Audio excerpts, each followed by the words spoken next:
Tyler from Aspire Sports. Today's video, I'm going to give you my top running back rankings for the 2021 fantasy football season with draft season coming up. I spent the whole weekend basically redoing all my rankings, updating them from running backs to quarterbacks to tight ends. So you can check all that out tomorrow in the video. I'm going to post a link down below that you can check it out in. So make sure you hit that subscribe button to stay up to date on all the latest content that will help you win your league. But I'm going to put in tomorrow's video just because today we're going to be uploading it all today. So I don't want you to go and check it out if it's not all there yet. So it will be in tomorrow's video. I'm going to link it down there. You can check all of it out. Articles, rankings by tiers, top 60, draft guide, everything is going to be there. So you can check all that out. So for today, since I updated my rankings, I'm going to just spend the week just making these YouTube videos on my updated rankings. So let's go ahead and get into it. So the first player here, obviously Christian McCaffrey. He's going to stay number one. There's just nobody that's comparable for Christian McCaffrey.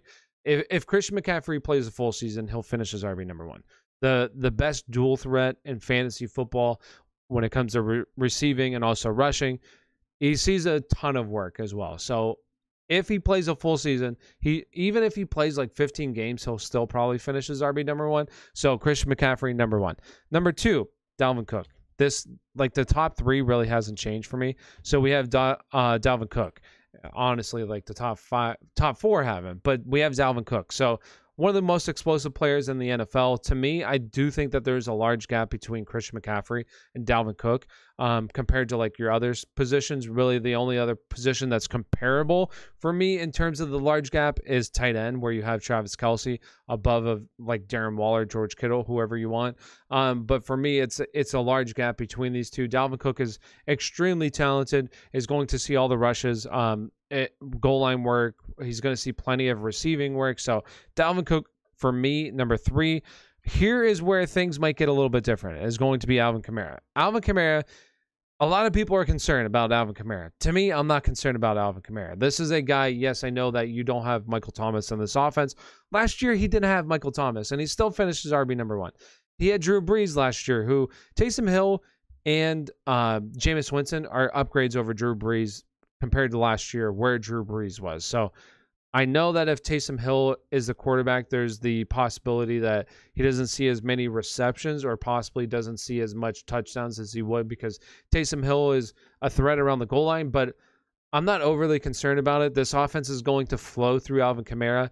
I think that Jameis Winston is going to be the quarterback, and he should just make this offense a lot better than if Taysom Hill was the quarterback. So I think Jameis Winston will be the quarterback, and I'm just not concerned. Even if you have Taysom Hill being the quarterback, I'm still not concerned. So Alvin Kamara for me, number three. Coming in at number four, Ezekiel Elliott. And this is somebody who his worst year was last year, okay? And he still finished inside the top 10 at the running back position. So his worst year finishes inside the top 10. Literally everything that could go wrong for Dallas last year went wrong. Defense is terrible. Dak gets hurt. Your whole offensive line misses time. Zeke leads the NFL at the running back position and fumbles. Tony Pollard takes some work from him at the end of the season, and Zeke misses a game. So despite all of that, he still finishes inside the top 10, and now you have the offensive line is healthy, a defense that still isn't going to be that good, but you have Dak coming back, so defense that's going to be improved. But still, you have everything. Zeke has been a top 10 back throughout his career. Everybody says, Derrick Henry is uber consistent at the running back position. Zeke has been the most consistent running back over the past 5 years. He's finished inside the top 10. He's an absolute stud at the position.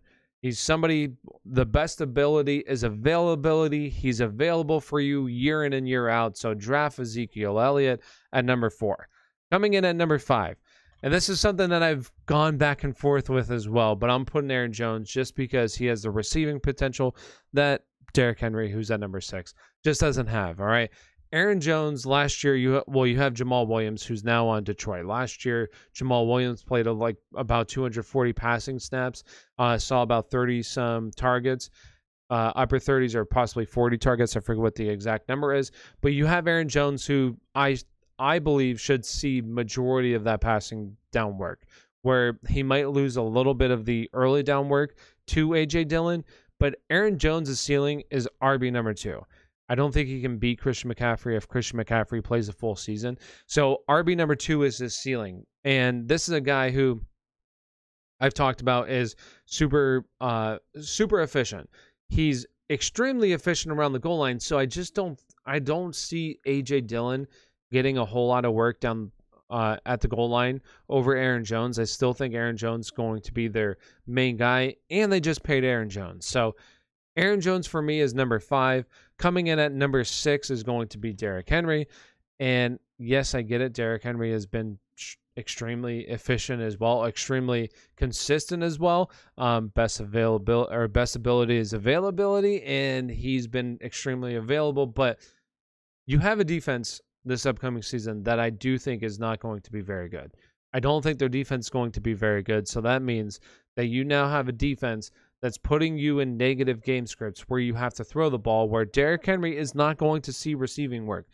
If Derrick Henry loses work and this team is not as good as it once was in terms of their defense, so they have to throw the ball more, Derrick Henry isn't going to make up for those touches through the air as a receiver. He's just not going to. So at that point, he starts to lose value, and he's not as valuable as he once was. So that's why, for me, he's still inside the top 10, obviously, because he's going to see still plenty of rushing attempts, but in work inside the goal line. So he's still inside the top 10, but for me, he loses some of that appeal because I do think that this defense is going to be a little bit worse. And if this offensive line play just falls off a little bit, you have Derrick Henry, who can definitely lose a lot of his value. So for me, Derrick Henry, number 6.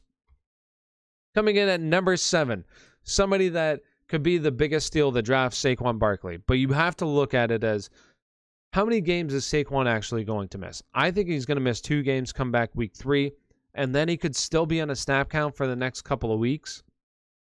So you have to decide for yourself what you see as the most likely scenario for Saquon Barkley. And if he plays, say he misses week 1 and then comes back and is just on his full snap count, I mean, he should be drafted inside the top 5 at that point. But I think it's likely that they just take this really slow with Saquon and bring him back. Also, you have an offensive line that's absolutely terrible. The New York Giants offensive line is not very good. And now you have, it's not just the Saquon show where he's the only person in this offense. You have Kenny Golladay, Sterling Shepard, Darius Slayton, and this offense, Evan Ingram. So you just have more people making this offense a little bit more, like a little bit better, rather than just Saquon having to do it all. So I think on all of that combines to Saquon coming in at number 7. But if he does only miss 1 game and you get him at number 7, he's going to have a tremendous season for you and is going to be a very good value at where he's being drafted. Coming in at number 8 is going to be Nick Chubb. And this is somebody that is basically Derrick Henry, but better. I believe he's a better runner than Derrick Henry. He's a better receiver than Derrick Henry. So honestly, if there wasn't Kareem Hunt, he would be drafted inside the top 3. So Nick Chubb, absolute stud. And for me, he's coming in at number 8 just because Kareem Hunt obviously is going to limit his upside. He's going to come in for rushing snaps around the goal line at times, also going to see plenty of receiving work. So Nick Chubb for me, number 8. Coming in at number 9. Number 9 is going to be Najee Harris. And yes, I'm a Steelers fan. I got my Steelers hat on. But Najee Harris, we saw in the preseason game where he wasn't like overly impressive for me, but it's also his first NFL action, playing behind basically a second team offense. You also have a team that's going to feature him. He's going to play like 80% of the snaps in this backfield and see majority of the touches in this backfield. How many players can you say that about in this range? Not many. So you have a guy who's never going to come off the field. Yes, this offensive line is questionable. I do think that they're going to be a little bit better than what people anticipate. I think the Steelers in general are going to be a little bit better, but still, even if they're not, they're projected to win 8.5 games this upcoming season. The schedule is tough, but regardless, it's a going to be a guy that's going to see all the work, especially around the goal line, is going to be targeted plenty. You had James Conner the 1 year in 14 games. See, I think he had 55 catches that year in 14 games, right?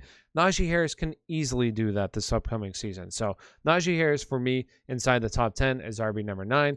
Coming in as RB number 10, and yes, this hurts a little bit putting him here, but you have the possibility of Quentin Nelson and Carson Wentz possibly missing the first 3 games of the season. Now, their timeline was really weird. It was like 5 to 12 weeks. So it's pretty crazy. Where exactly do we see them back? Now, if you see them back after the first week, I mean, you're getting Jonathan Taylor at a very good price as well. Like him and Saquon could be the absolute steals of the draft. It just depends on, well, for Saquon, his health, and then for Jonathan Taylor, the health of the other people around him, where Quentin Nelson is a massive blow for him. To me, Carson Wentz wasn't as big as Quentin Nelson, but with Quentin Nelson being hurt too, like that drops him a little bit. Also, you have Najee Harris, who's still going to be involved. For some reason, they brought Marlon Mack back, so obviously he's going to be involved. I don't even know if Jordan Wilkins makes the team at this point, but if he does, he's going to be involved just a tiny bit as well. So Jonathan Taylor isn't going to play the snaps that a guy like Najee Harris can play, but he's going to have a better just team, especially offensive line, but he's possibly not going to have as good as an offensive line as he could for the first 3 weeks of the season, and he's going to have a backup quarterback. So we'll see how many games those guys actually miss. For me, that's why Jonathan Taylor is at number 10. Coming in at number 11, and this is somebody that he keeps moving around a lot too, because I don't know how to truly value Austin Ekeler. Now, in full point PPR, I'd probably move him honestly up to like Nick Chubb range, because he's going to see plenty of work as a receiving back. He's honestly, so we have Joe Lombardi in this offense now, the offense coordinator. Joe Lombardi comes from New Orleans, and he had, obviously, we know, Alvin Kamara. So you get Austin Ekeler to kind of fill that Alvin Kamara role. But I want to say this real quick, is that, number one, Austin Ekeler is 15 pounds smaller than Alvin Kamara, all right? So we have Austin Ekeler, who he's not as good as Alvin Kamara is in terms of running the ball. So he's not as good there, and he's also not as good as Alvin Kamara inside the goal line, like around the goal line in the red zone. So does Austin Ekeler see the touchdowns, the goal line work that Alvin Kamara saw last year? I don't think so.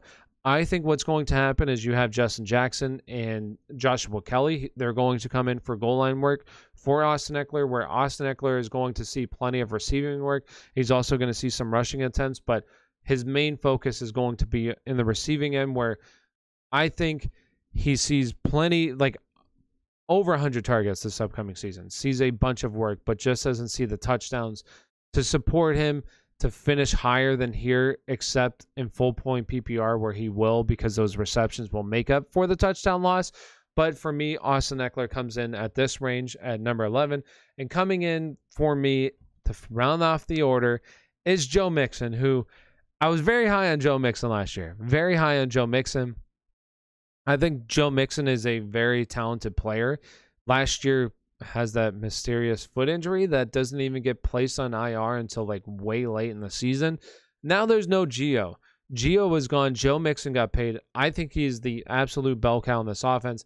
But number one, this offensive line is not very good. Number two, this team likes to throw the ball a lot, which is going to be good for Joe Mixon if he sees plenty of receptions, which he should see plenty of work in the receiving game, but just some question marks with the offensive line, and then also his injury history. He's also been somebody that's been a little bit banged up as well. Back in 2019, he missed some time as well. He did finish as RB number 13 that year. This upcoming season, he has a lot of potential. Do we see Joe Mixon finally put it all together for a season? I think there's a possibility here, but if he does miss a couple of games, he should still see plenty of volume to support a back-end RB number 1, very high upside RB number 2 finish. So that's my top 12. Let me know who you think maybe I'm a little bit too high on, maybe I'm too low on, somebody that deserves to be on top 12 that's not here. Let me know down in the comments below. Thanks for watching. Have a great day.